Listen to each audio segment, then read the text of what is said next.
अगर आप बहुत ध्यान से बैठ करके सोचेंगे तो आपको समझ में आएगा कि मुझे मेरे जीवन में जो सुख मिला वो तो जरूरी था, लेकिन जो दुख मिला वो भी जरूरी था। शास्त्रों में जैसे सरस्वती है, सरस्वती को ही मेधा देवी कहा जाता है। वो नॉलेज का पर्सोनिफिकेशन है। सफेद रंग है, वो सारे रंगों का एक मिश्रण है, इसलिए वो सफेद है। वो सफेद इसलिए क्योंकि वो सारे रंगों को रिफ्लेक्ट करके आपकी आंखों में पहुंचा। ये उसका इम्परफेक्शन में भी तो कितना परफेक्शन है। आप देखिए ना, आप अगर किसी के चेहरे को देखते हैं, उसके अंदर कुछ अगर कोई पूरा चेहरा आप देखें जिसके अंदर झुर्रियां भी हैं, कुछ निशान भी हैं, कुछ उसने अपने जीवन में जो चेहरे पे चोटें खाई हैं वो भी हैं, आप उसको देख करके कह सकते हैं कि हाँ इसके अंदर कुछ इम्परफेक्शन है। लेकिन आप अगर एकदम पृथक होकर के सोचेंगे, बिल्कुल किनारे पे देखेंगे, एक अनजान की तरह कि आपको लगता है एक बहुत सुंदर। जब ए गलत था, बी गलत था, सी भी गलत था, डी भी गलत ही रहा होगा, ई छोड़ो गलत ही मान लेते हैं। जब इतने सारे फ्रीक्वेंसी में आपको गलत लोग दिख रहे हैं तो कहीं ना कहीं समस्या आपको देखनी पड़ेगी कि पुस्तकें में कलम की कीमत बहुत ज्यादा। आप प्लीज दौड़ा ना करें कि अरे पेन लाओ भाई बड़ी जरूरत आ गई, या फिर साथ रखा करें। मेरा बहुत बहुत सादर नमस्ते आपको, और बहुत आपका धन्यवाद कि आपने अपना समय दिया और आप यहाँ पे आए इस चर्चा में जुड़ने के लिए, जिससे हम बहुत से ऐसे आयाम जीवन के बारे में हम जानेंगे इस पूरी कॉन्वर्सेशन के अंदर। और जो मेरा पहला, अगर मैं ज्यादा समय ना लूं, और पहला जो मैं प्रश्न आपसे करना चाहता हूँ वो यही है कि आपका नाम आनंद मंगल है और आप एक सन्यासी हैं, स्वामी आनंद मंगल। तो ये नाम कैसे पड़ा और क्या इसकी कहानी है? कैसे आप एक इतनी युवावस्था में भी आपको एक जो आज के समय में होता है ना यूथ के अंदर संन्यास, तो ये क्या हो गया है? ये नाम कैसे पड़ा था? ये नाम मुझे मेरे गुरु से मिला है। मैं ओशो का सन्यासी रहा हूँ और यूं तो ओशो के बहुत सारे आश्रम थे। जिस आश्रम से मैं जुड़ा था, मेरे गुरु ने तो वहां पे जब आप ओशो के सन्यासी बनते हैं तो वहां पे डायरी आपको दी जाती है। जैसे स्कूल में जब हम होते हैं तो किस तरह से एक डायरी आप मेंटेन करते हैं जिसमें आप अपना होमवर्क लिखते हैं, बहुत सारी चीजें लिखते हैं, और टीचर को जब आपके पेरेंट्स को शिकायत करनी होती है तो वो भी लिखते हैं उसमें। तो ऐसे ही वहां पे एक डायरी मेंटेन कराई जाती है और उस डायरी को हम अपने जो सदगुरु होते हैं उनके पास भेजते हैं, और वो आपने जो एक्सपीरियंस उसमें लिखे हैं वो भी उसको पढ़ते हैं, उसका जवाब भी देते हैं। और सबसे पहला काम संन्यास्त होने के बाद वो ये करते हैं कि आपको एक बहुत प्यारा सा नाम देते हैं। इस नाम को देने का जो प्रयोजन है वो ये है कि हमारी बहुत सारी आइडेंटिटीज है। मेरी कोई आइडेंटिटी मेरे चेहरे से बनी है कि ऐसा जो दिखता है वो मंगल है, या ऐसा जिसने पढ़ाई करी है वो मंगल है। तो मेरा घमंड बहुत सारी चीजों से जुड़ सकता है, मेरे चेहरे से, मेरी पढ़ाई से, मेरे ज्ञान से, मैं जिस घर से आता हूं वहां से, जातिवाद है और बहुत सारी चीजें, मैं जिस धर्म से आता हूं वहां से। तो ऐसा कोई बंधन ना हो जो आपको अध्यात्म के रास्ते पे पीछे घसीटे। कोई ऐसा कुछ ना हो आपके साथ जो आपकी पहचान को इस तरह का बनाए जिसकी वजह से आपको उसके लिए घमंड हो। उस अहंकार को रोकने के लिए सदगुरु आपको एक अपनी तरफ से प्यारा सा नाम देते हैं ताकि अब आप उस नाम के साथ जिए, और जब आप वो माला डालें, जब आप उसके लिए ध्यान करने बैठे तो आपकी पहचान कुछ भी ना, तो एक नया जीवन आपको दे देते हैं कि आज से वो अहंकार की तुम तिलांजलि करो और आज से नव जीवन एक बच्चे की भांति आप। और इसी तरह से आप लोग वहां पे क्लासेस लेते हैं, अपनी डायरी मेंटेन करते हैं, और कई चीजें जरूरी होती हैं, एक गीत की पुस्तक और एक डायरी। और अगर इन दोनों में से कुछ भी कमी है तो आप डांट भी खाते हैं और क्लास से बाहर भी जाते हैं। And we really enjoy. तो चलिए, बहुत अच्छा आपने बताया कि कैसे आपका नाम स्वामी आनंद मंगल पड़ा, और बहुत ही अच्छा ये पूरा एक कॉन्सेप्ट है। लेकिन आज के हम विषय पे आते हैं और आज जो हमने विषय लिया है वो है नॉलेज, वो है ज्ञान। तो अगर मैं बहुत मौलिक प्रश्न करूँ, बहुत बेसिक बात पूछूं, तो वो है कि व्हाट इज नॉलेज, ज्ञान क्या है? देखिए, ज्ञान एक ऐसी चीज है कि जिसको प्राप्त करने के लिए ही हमारा जीवन कम पड़ता है। कई कई जीवन, अगर आप मानते हैं कि पुनर्जीवन होता है, तो कई कई जीवन आपको लग जाते हैं ज्ञान को प्राप्ति करने के लिए। और उसके अंदर भी ज्ञान क्या है, ये बहुत जरूरी प्रश्न है। जो नॉलेज है दैट इज अप्लाइड। अगर मैं आपको कुछ बताता हूं और आप उसको गूगल सर्च कर ले, तो गूगल सर्च से आपको जो मिला that is the information, that is the information only. वो आपको कहीं पर भी लिखी मिल सकती है। It can be in the form of a text, it can be in the form of a audio. वो सिर्फ एक इंफॉर्मेशन। अगर आप किसी लॉयर के पास जाते हैं और एक लॉयर आपको बताता है कि साहब इस केस में इस तरीके का नियम है और इस रूल से हम चलते हैं, ये कानून है, तो वो आपको इंफॉर्मेशन दे रहा है। क्या आपको लॉ का ज्ञान हो गया है? नहीं। ज्ञान जो है that is information along with the experience. जब आप उसके साथ बहुत ज्यादा रम जाते हैं, जब आप उसके साथ एक हो जाते हैं, जब आप उसको इतना प्रैक्टिस कर लेते हैं, इतना अभ्यास कर लेते हैं कि उसकी कमियों को, उसकी मजबूतियों को आप समझने लग जाते हैं, और आप ये जान जाते हैं कि ये जो इंफॉर्मेशन है इसको मुझे यूज कैसे करना, how should I use it. कानून तो है, लेकिन उसको यूज कैसे करना है उसका ज्ञान एक लॉयर को होता है। उसका यूज करके कैसे किसी को दंड देना है या कैसे किसी के राइट्स को वापस लौटाना है, ये जज का काम है। क्यों? अब वो उसको लॉ की नॉलेज है, तो हम कहेंगे कि ये नॉलेज की बात है। सिर्फ आपने गए और आपने एक आर्टिकल गूगल किया, वो आपको एक इंफॉर्मेशन मिली। So this is the difference that you should have when it comes to the knowledge. The knowledge is always attached with the experience. ज्ञान हो, जो नॉलेज है वो हो, लेकिन वो नॉलेज बिल्कुल थोड़ी ना हो, हम उसका अनुभव भी हमें हो, उसका एक्सपीरियंस भी हमें हो, और यही अक्सर इसमें हम अधिकतर लोग चूक जाते हैं। और ये जो ज्ञान है, ये अगर हम अपनी भारतीय परंपरा में देखते हैं तो कई सारे शब्द हम सुनते हैं। ज्ञान कहता है, या विद्या, मेधा, प्रज्ञा, गीता में अलग अलग शब्द प्रयोग हुए हैं। तो इनमें क्या अंतर है? ये एक ही है, ये पर्यायवाची है, या फिर ये कुछ अलग है? इन सब शब्दों के जो अर्थ है कुछ अलग?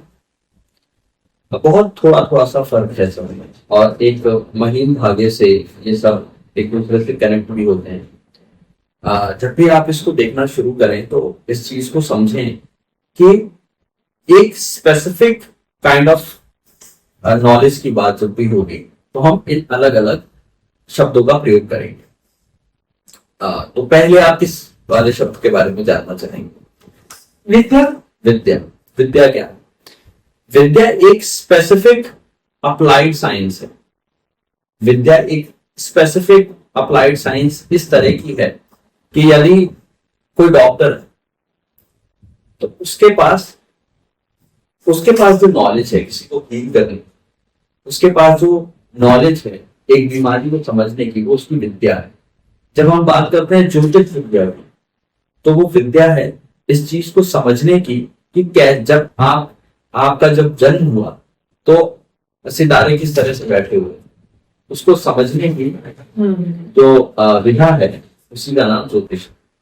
तो vidya refers to a very specific applied knowledge, एक ऐसी अप्लाइड नॉलेज जो किसी काम को करके आपको रिजल्ट देती है, उसको विद्या कहा जाएगा।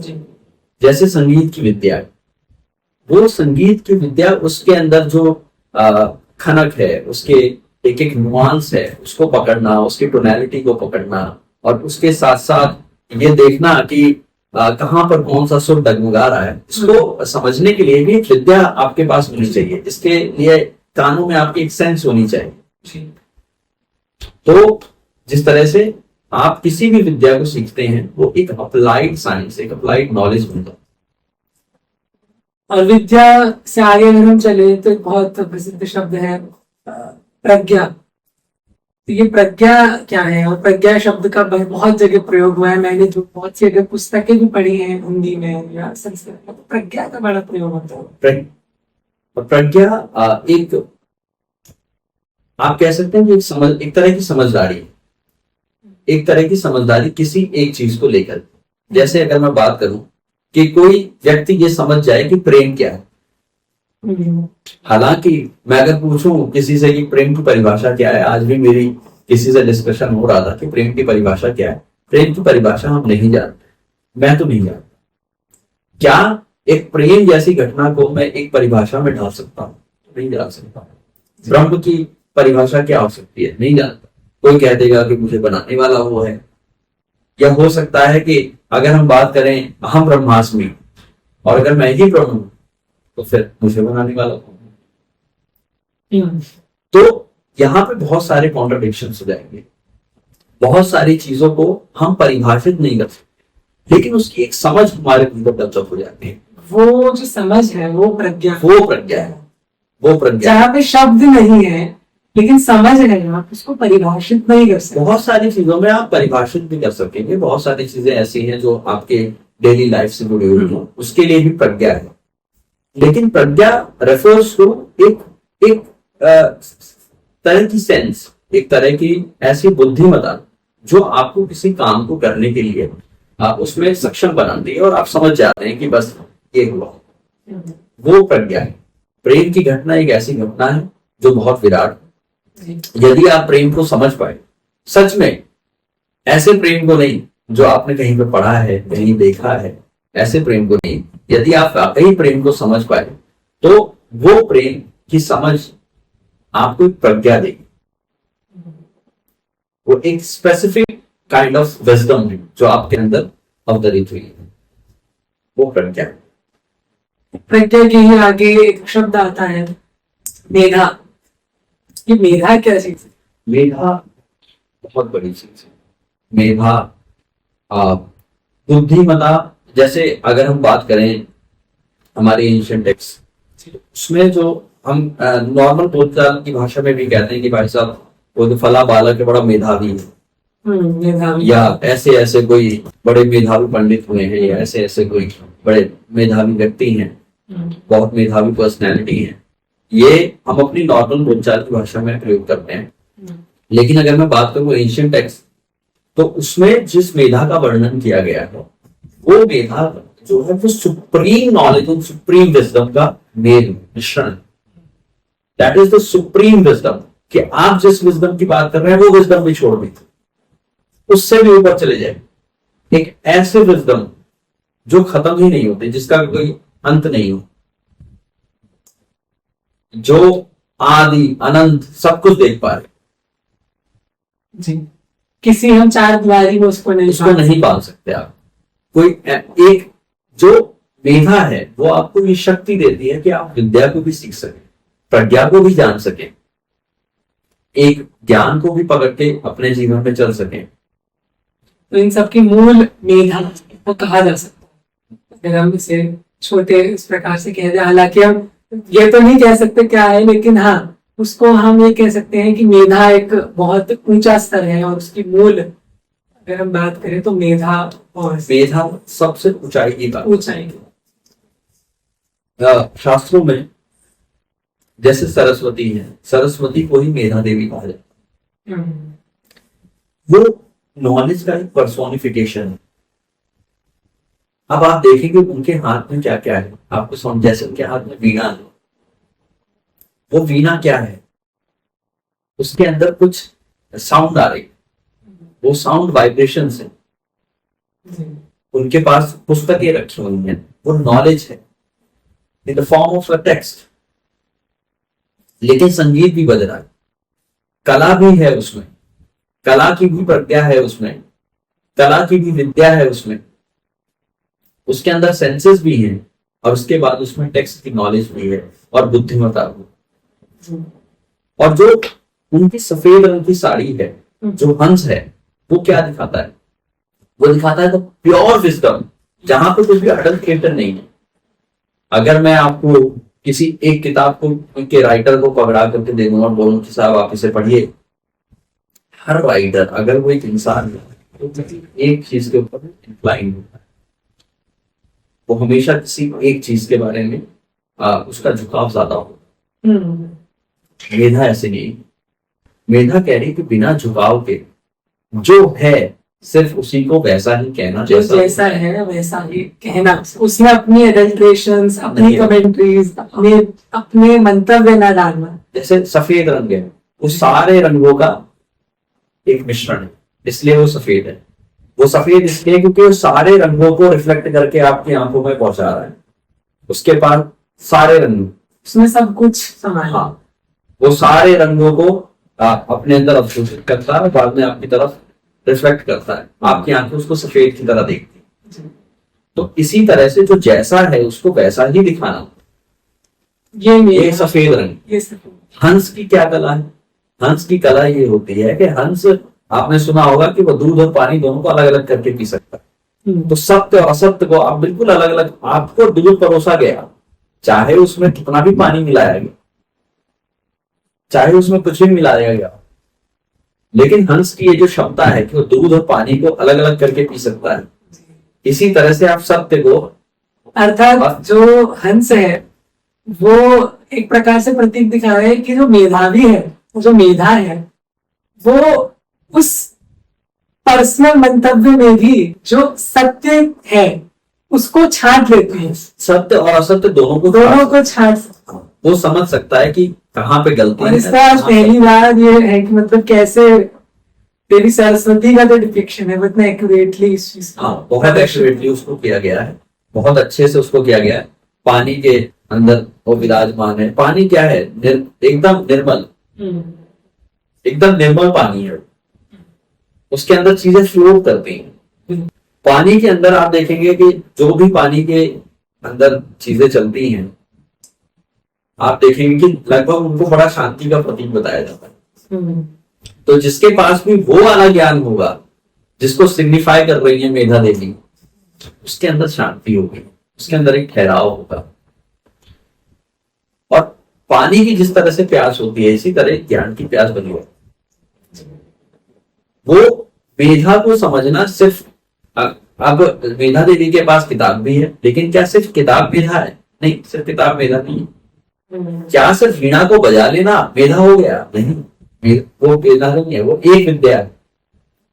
क्या सिर्फ हंस से पूछ कर लेना कि कितना पानी है और कितना दूध है, क्या ये मेधा हो गया? नहीं।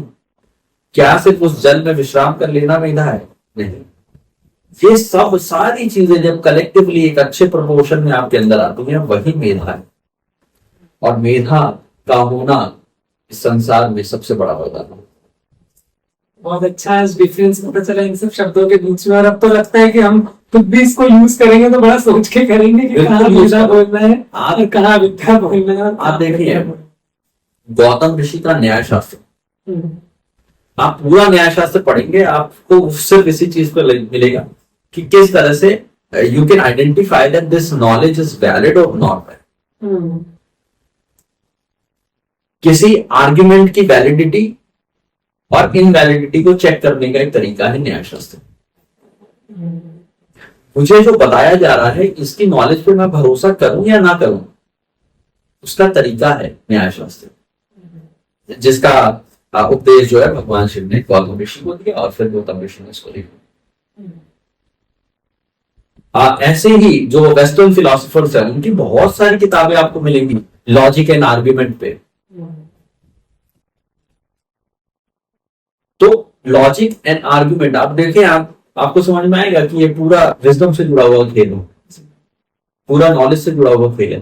तो मेधा तो एक सुप्रीम पावर है जिसको हमारे एंशिएंट टेक्स्ट ने दिखाया है। उसके बाद हम उसकी छटनी करके उसके अंदर हम बहुत सारी चीजें अलग अलग तरीके से ढूंढ रहे हैं। और वही जैसे आपने बोला कि कहीं किसी ने वीणा पकड़ी, किसी ने तो वही, और जब इस सबको मिला दे तो वही सोर्स बन जाए, वही में। और इसके बाद अगर हम चले तो हम स्कूल कॉलेजेस में जाते हैं, बड़ा सुनते हैं कि विद्या जो है हमारा स्लोगन लिखा रहता है या विद्या सागर बोलते हैं। तो ये जो स्कूल कॉलेज है, यूनिवर्सिटीज है, यहाँ जो सब्जेक्ट पढ़ाए जा रहे हैं, ये विद्या है या ये कुछ और है? क्या इनका कोई संबंध इस ज्ञान से है जिसको हम कुछ बात करें? अभी जैसे हमने बात करी ज्ञान के बारे में, मेधा के बारे में, तो हमें समझ में आ गया कि ज्ञान मेधा ये सब बहुत बड़ी घटनाएं धीरे धीरे डेवलप होती है। स्कूल कॉलेजेस की अगर मैं रियलिटी में बात करूं तो वो आपको एक प्राइमरी लेवल की एजुकेशन देते हैं, प्राइमरी लेवल के इंफॉर्मेशन आपको देते हैं, जिसको रेफरेंस पॉइंट मान करके आप अपने जीवन में आगे बढ़ते हैं। वो आपको 2 का पहाड़ा सिखा देंगे ताकि आप 3 का पहाड़ा भी उसी तरह से पढ़ सकेंगे। मुझे लगता है इसमें हम इसको अगर और छोटे शब्दों में अगर मैं कहूँ तो हम शिक्षा शायद इसे कह सकते हैं। हाँ, शिक्षा उसमें जा गई, मैथमेटिक्स सिखा दिया आपको, तो वो जो बेसिक्स हैं कि इन नींव पे आप चलेंगे, वो शायद स्कूल यूनिवर्सिटी में काम करें। हाँ, हालांकि जो श्लोक है ना, इस या विद्या सब कि जिसने विद्या को प्राप्त किया वो मुक्त हो गया।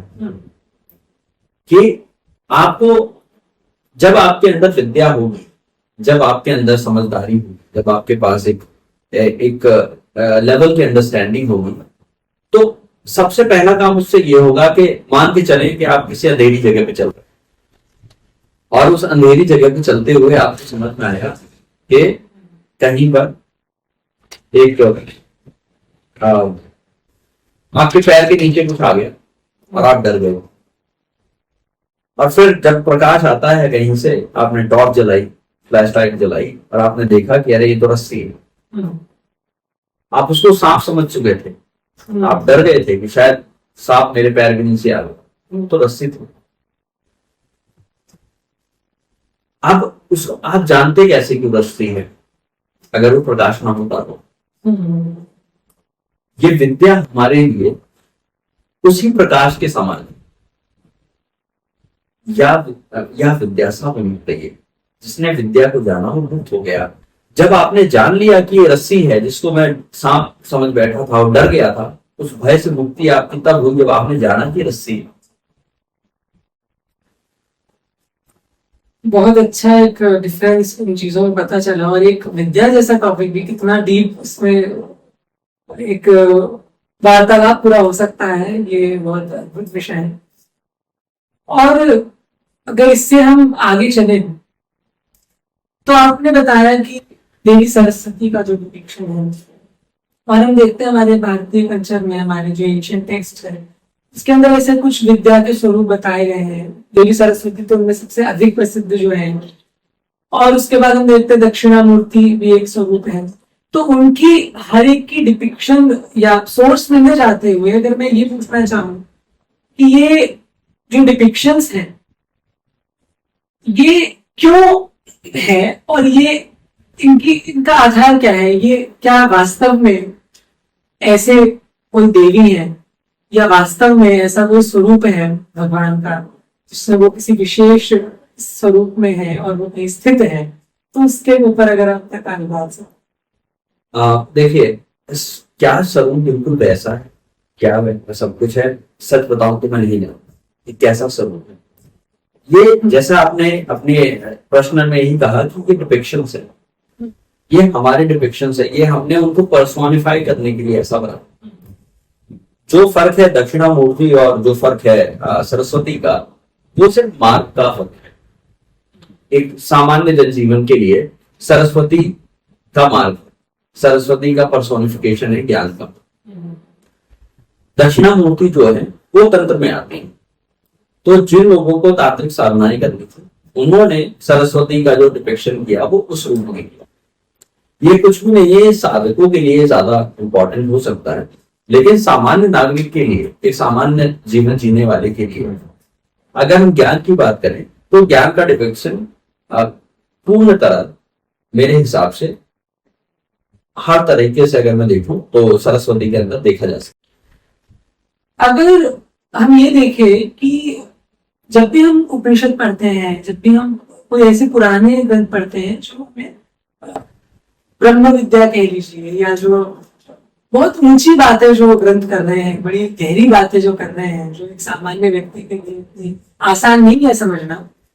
तो ये देखा जाता है कि हमेशा ऐसा कहा जाता है कि ज्ञान की बड़ी महिमा है और विद्या की बड़ी महिमा है, कहते हैं ये तो ब्रह्म का ये द्वार है। तो मनुष्य का जो जीवन है उसमें ऐसा क्यों कहा गया है, ऐसा क्या वैशिष्ट्य है इसका, इसको इतनी उपादेयता, इतनी इंपॉर्टेंस दी गई? देखें, जो ब्रह्म को प्राप्त करने के तरीके हैं, उस मार्ग में जो जो सहायता जिस विद्या से भी मिल सकती है वो ब्रह्म विद्या। जैसे, और उसके एक डायमेंशन को वो रिप्रेजेंट करता है। जैसे अगर हम बात करें श्री विद्या, तो श्री विद्या के उपासक हम उस चीज को जानते हैं कि ब्रह्म का एक आयाम है श्री। अब ये श्री क्या है, इसके ऊपर एक अलग पूरी चर्चा हो हाँ, इसके ऊपर ग्रंथ बहुत सारे हैं। हम बड़ी आसानी से बोल देते हैं अरे श्रीमान, श्रीमती, किसी को भी इज्जत देने के लिए हम बोल सकते हैं, लेकिन ये श्री अपने आप में बहुत बड़ी चीज है। ये ब्रह्म का एक आयाम, एक डायमेंशन है पूरा। ये एक ऐसा डायमेंशन है जहां पर श्री में बहुत सारी चीजें ऐसी है जो हमारे जीवन के लिए जरूरी है, जो हमें अच्छी लगती हैं, जो हमारे लिए प्राप्य हैं और जिनको हम प्राप्त करने के लिए बहुत डिजायरेबल मानते हैं कि हाँ साहब हमें गाड़ी लेनी है, या हमें सुंदरता चाहिए, या हम संगीत सुनना चाहते हैं बहुत अच्छा। ये सारे श्री के आयाम, हर वो चीज जो हमारी सेंसेस को अच्छी लगती है या किसी और को अच्छा लगे, या जिसके लिए पशु पक्षी हर तरह के जीव जिसके लिए बस बौराए हुए हैं कि साहब हमें मिल जाए, अच्छा स्वाद किसी को मिल जाए, इसके लिए सब ये श्री का एक डायमेंशन है। याद रखें, ये ब्रह्म का एक डायमेंशन है। और क्योंकि ये ब्रह्म का एक डायमेंशन है और ब्रह्म तक पहुंचने की एक पूरी विधा है, इसलिए श्री विद्या है। तो और इसीलिए इसको ब्रह्म विद्या कहा जाता है, क्योंकि ब्रह्म तक पहुंचने का एक बहुत अच्छा मार्ग है। तो आपके अनुसार जैसे बहुत से मार्ग हैं, उन मार्गों में एक श्री विद्या का भी मार्ग है, श्री विद्या का तो इसीलिए इसके इतना वैशिष्ट्य हमें ज्ञान मार्ग में देखने को मिलता है। हालांकि श्री विद्या सामान्य जीव के लिए थोड़ा मुश्किल हो सकता है, क्योंकि बहुत सारी प्रैक्टिसेस है इसके अंदर, बहुत सारी, इसमें बोध शुद्धि है, इसके अंदर बहुत सारे मेडिटेशंस हैं, बहुत अलग अलग मेडिटेशंस हैं, बहुत अलग अलग रिचुअल्स हैं, जिसको मिला करके श्री विद्या अपने आप में पूर्ण होती है। लेकिन अगर हम बात करें एक सामान्य नागरिक जो ब्रह्म तक पहुंचना चाहे, वो एक बहुत अच्छे से ध्यान करके, बहुत अच्छे संत को प्राप्त करके, भक्ति की ओर बढ़ करके वो भी ब्रह्म को जान सकता है। लेकिन ब्रह्म को जानने की एक अलग विधा जो है, वो एक तरह की ब्रह्म विद्या, विश्व विद्या है। अनेकों तरीकों में, अनेकों मार्गों में इसमें एक ये भी है अच्छा श्री विद्या के।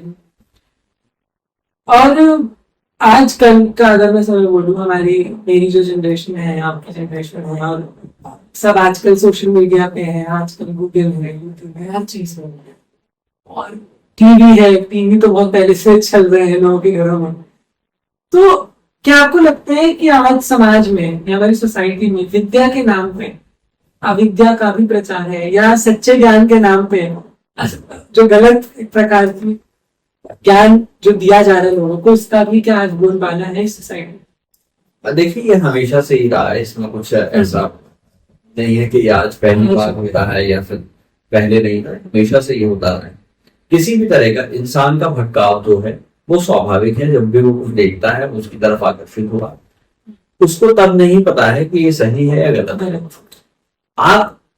मैं इस चीज का समर्थन करता हूं कि आप जाएं, आप भटकें और उसके बाद ठोकर खाएं और वापस आएं, और आप जानेंगे कि ये मार्ग सही है या गलत है। क्योंकि ये एक बहुत अच्छा ये है कि जिसने दूसरा रास्ता ही नहीं देखा, जिसने एक अपोजिट एक्सपीरियंस ही नहीं करा, वो कैसे ही बताएगा कि इसका क्या आनंद? तो सुख का आनंद हो तो दुख भी एक्सपीरियंस करना ही पड़ेगा।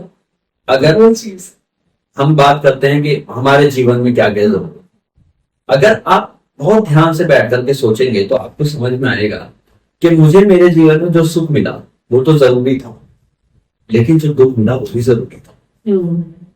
क्योंकि मैं जब सुख में था तो मैंने इतना नहीं सीखा जरूर, लेकिन इतना नहीं सीखा जितना मैंने दुख में सीखा।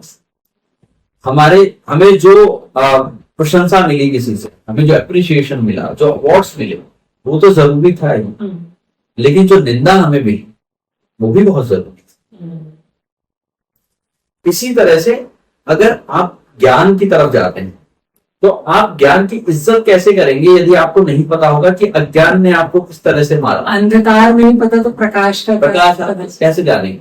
बल्कि नहीं, प्रकाश आप जान सकते हैं, लेकिन प्रकाश की जो महत्वपूर्ण है, कितना उसका जो महत्व है वो आपको नहीं समझ में महत्व आएगा, नहीं है ना। आप जब ठोकर खाते हैं तो ही आप सीखते हैं। तो मैं इसके बिल्कुल पक्ष में हूँ कि आप जरूर जाए, दुख आप भोगें, अच्छे से भोगें, आप बहुत दुख को देखें, और उसके बाद जब आप वहां से निकलेंगे तो आप एक पूरी तरह से एक नए व्यक्ति होंगे।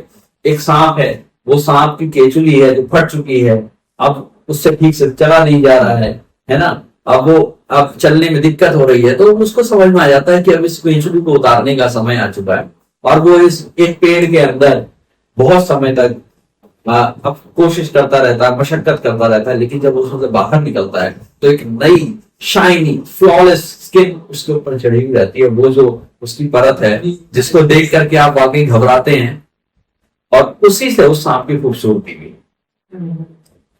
एक जो चिड़िया है वो उड़ना नहीं सीख सकती अगर उसकी माँ उसको पेड़ से धक्का ना दे। जबरदस्ती उस चूजे को धक्का दिया जाता है ताकि वो अपने पंख फड़फड़ाए और ना सीखे। कोई दिक्कत नहीं है, आप जाएं, आप चलें। द थिंग इज कि जब आपके साथ दुख आता है आप थोड़ा सा रेट्रोस्पेक्शन करते हैं, आप उसको फिर से रिव्यू करते हैं। मैं दूसरे को सिर्फ बोलता ना रहूं, मैं किसी और को कोसता ना रहूं कि उसकी वजह से हुआ, उसकी वजह से हुआ, उसकी वजह से हुआ। ज्ञान का असली मकसद यही है कि अगर आपके पास इतनी, सबसे पहले तो यहीं पे विजडम, इतनी विजडम आपके अंदर हो तो नहीं, मैं भी गलत हो सकता हूं, let me sit back, relax and let me think about this, कि मुझसे क्या क्या गलतियां हैं, और मैं अपनी सारी चीजों का रेट्रोस्पेक्शन करूं और फिर सोचूं क्या मैं इसको और अच्छे तरीके से कर सकता था। और यदि कोई उसको बहुत अच्छे तरीके से कर रहा है तो आप उन लोगों को देखते रहेंगे, आप उनसे प्रेरणा लें। जिन लोगों ने उन गलतियों से सीखा उनसे देखें। अगर आप जानते हैं कि हाँ ए टू जी आपको जाना है, आप बी तक का जानते थे, उसके बाद आप और आगे बढ़े, आपने जी तक का जान लिया और अब जी से आपको जेड तक जाना है। ये जरूरी नहीं कि आप वापस से ए से स्टार्ट करेंगे, नहीं, आप अगर जी तक जानते थे तो आप जी के आगे स्टार्ट कर सकते हैं, उससे पहले का आप जान चुके हैं, या फिर आप दूसरे को रेफर कर सकते हैं। ये एक बहुत ही अच्छी पॉइंट है कि हम जो चीज अक्सर भूल जाते हैं, हम सोचते हैं कि हर चीज हमें परफेक्ट मिलेगी, जबकि ये जो है, जो मैंने आपसे बोला कि आज की सोसाइटी का मसला नहीं है, पहले से ही है कि दुख भी है, सुख भी है, विद्या भी है, विद्या भी, और इसमें घूमते हुए जो आनंद है उस विद्या को जानने का, वो एक अलग ही उसका। इम्परफेक्शन में भी तो कितना परफेक्शन है। आप देखिए ना, आप अगर किसी के चेहरे को देखते हैं उसके अंदर कुछ, अगर कोई पूरा चेहरा आप देखें जिसके अंदर झुर्रियां भी हैं, कुछ निशान भी हैं, कुछ उसने अपने जीवन में जो चेहरे पे चोटें खाई हैं वो भी हैं, आप उसको देख करके कह सकते हैं कि हाँ इसके अंदर कुछ इम्परफेक्शन है। लेकिन आप अगर एकदम पृथक होकर के सोचेंगे, बिल्कुल किनारे पे देखेंगे, एक अनजान की तरह कि आपको लगता है ये परफेक्ट, बहुत सुंदर, टोटली परफेक्ट। मैं कहूं कि अरे साहब आपने बाल बढ़ाए हुए हैं, आपने बढ़ाए नहीं, कटाए मैंने। आप है ना, तो वो प्रॉब्लम मेरी है, ठीक है, ये आपके लिए काम करता है, मेरे लिए काम करता है, सही यार बहुत परफेक्ट। मैं किसी चीज में इम्परफेक्शन अगर ढूंढूंगा, ठीक है, ये मुझे पॉजिटिव मार्क्स लाने के लिए मदद कर सकता है। अगर मैं प्रोडक्शन कर रहा हूँ, गाड़ी बना रहा हूँ, कुछ और बना रहा हूँ एक प्रोडक्शन लाइन पे, तो मैं ये देखूंगा कि हाँ जो पीस मैं बना रहा हूँ बिल्कुल परफेक्ट हो, नहीं तो उसको कोई खरीदेगा नहीं, है ना। कोई हैंडीक्राफ्ट आइटम आप बना रहे हैं, उसके अंदर जानबूझ करके कुछ फ्लॉस को छोड़ दिया जाता है ताकि वो नेचुरल दिखे। ये बहुत अच्छा एक एक्सप्लेनेशन था, और एक्सप्लेनेशन तो क्या था, रियलिटी थी इसमें। ये हम हर एक एक्सपीरियंस करता है इस चीज को, लेकिन वही आपने जो कहा कि उतना विजडम हो कि हम खुद को भी देख सके। ये रेट्रोस्पेक्शन जो है बहुत जरूरी है। आप देखें, आप नॉर्मल उसमें हम लोग देखते हैं एक टर्म है जुडिशियल रिव्यू। अब जुडिशियल रिव्यू क्या है? आपने किसी सरकार को चुना, तो सरकार ने एक कानून पास कर दिया, बना दिया, और उसके बाद तब तो कानून पारित हो गया, पास हो गया, अप्लाई हो गया, और उसके बाद उसमें तमाम घोटाले थे, तमाम उसमें चीजें ऐसी हो रही हैं कि बस आप फंसे जा रहे हैं और आप कह रहे मालिक ये क्या हुआ, मेरे फंडामेंटल राइट्स जो है वायलेट होने लगे। उसे एक चीज से उसको फिर से जुडिशियल रिव्यू के लिए बुलाया, अंदर जुडिशियल रिव्यू कि ठीक है भाई, तुमने रायता फैला दिया, 1 मिनट और देखने से देख कर तो गलती हो गया रही है, ये लीक हुआ घर से। तो उसके बाद फिर आपको उसे वापस या तो आप उसे ठीक करेंगे या उसे नल एंड वॉइड कर दिया जाए। तो इतना धैर्य और इतनी विजडम हो कि आप खुद को भी कभी कभी पूछ सकें, आप खुद को भी कभी ये बोल सकें कि नहीं, आपसे भी गलती हुई, मैं बैठ सकूं और मैं सोच सकूं, रेट्रो इंस्पेक्शन कर सकूं कि मैंने क्या क्या भूल किया है, क्या मैं इसको और अच्छे तरीके से कर सकता हूं। इतना बैठना बहुत बड़ी बात। आज के समय में जब आप फोन छोड़ करके राजी नहीं हैं, आज के समय में जब स्क्रीन टाइम इतना ज्यादा है, इस बीच में पेन और पेपर का अपने साथ होना भी बहुत बड़ी बात है। आप उस पेन और पेपर के साथ जब बैठेंगे तो आप उस कोरे कागज पे आप सिर्फ इतना लिख दीजिए कि आपके मन में चल क्या है। एक प्रयोग मैं सबको बताना चाहूंगा, आप सभी कर सकते हैं कि बैठे और एकदम रिलैक्स हो जाए, एकदम कोई लाइट म्यूजिक चला लीजिए जिसमें वोकल्स नहीं है, किसी भी तरह के कोई वर्ड्स नहीं है, सिर्फ म्यूजिक चल रहा है, बी रिलैक्स। पेन उठाएं, पेपर उठाएंगे, बगल में पेपर रख दीजिए और हाथ में पेन लिए और सिर्फ अपने मन में देखते रहिए कि क्या क्या चल रहा है, और जो भी विचार आए उसको लिख दीजिए। फिर एक विचार मान के चले आधा आया तो उसको आधा ही छोड़ दो, फिर अगले पे बढ़ जाओ, जो अगला विचार आया वो लिख दो, जितना आया उतना लिख दो, फिर आगे बढ़ो, जो अगला विचार आए, और फिर आप आंखें खोलेंगे और उसे एक बार पढ़ो ध्यान से। तो क्या गवाड़ है, ये हो क्या रहा है, क्या क्या आ रहा है, that is that was the canvas. मतलब हम अंदर से कैनवस ट्रू हमारा सेल्फ आ गया हाँ, कि तुम हो क्या, हाँ, तुम ये हो। जो आपके अंदर चल रहा है वो आप अपने सामने देखते हैं, और यदि आपके अंदर दूसरों के लिए निंदा है, कहीं ना कहीं समस्या मिल गई।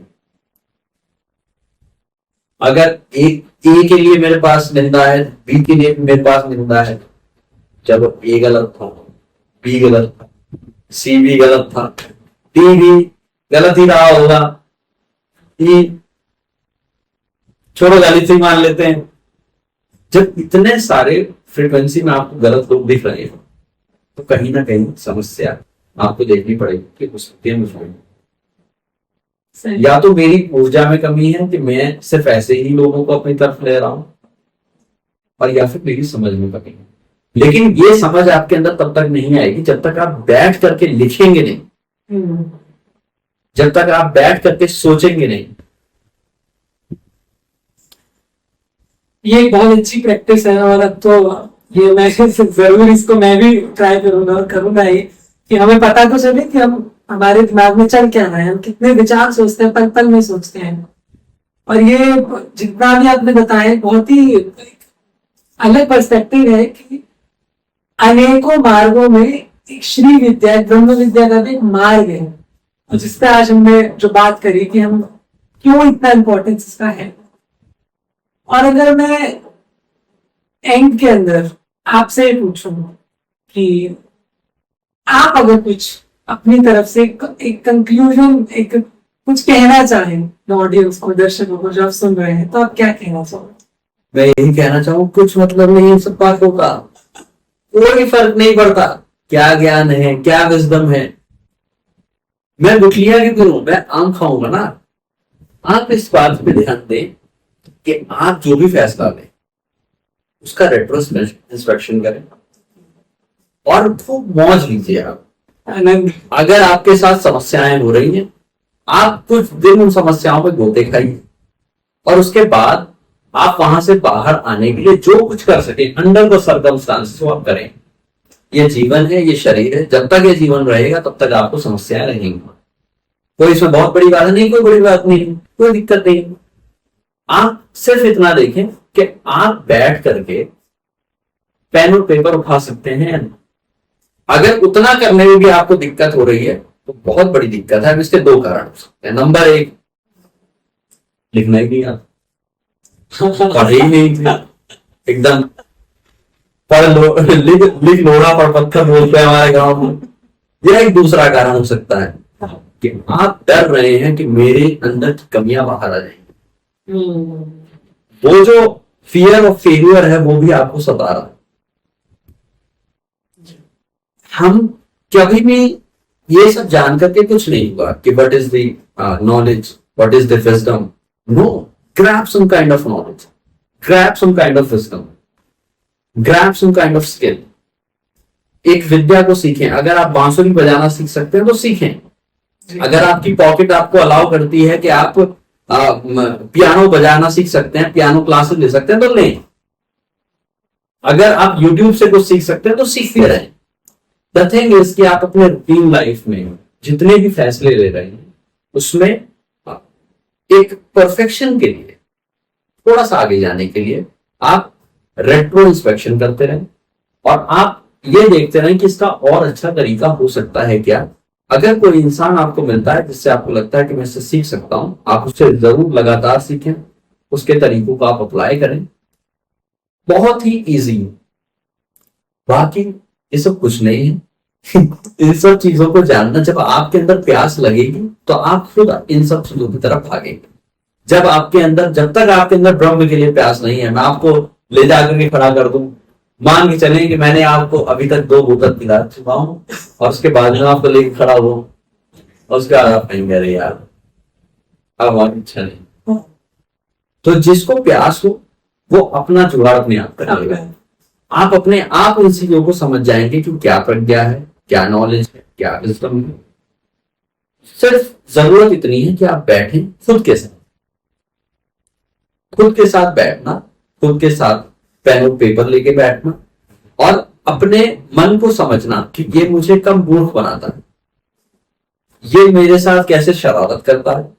ये अगर आप सीख गए, ये इतना अगर आप पकड़ पाए, इस स्क्रीन टाइम के जमाने में इस कलम की कीमत बहुत ज्यादा। आप प्लीज दौड़ा ना करें कि अरे पेन लाओ भाई बड़ी जरूरत आ गई, या अपने साथ रखा करें। टॉयलेट में भी लेके जाया करें।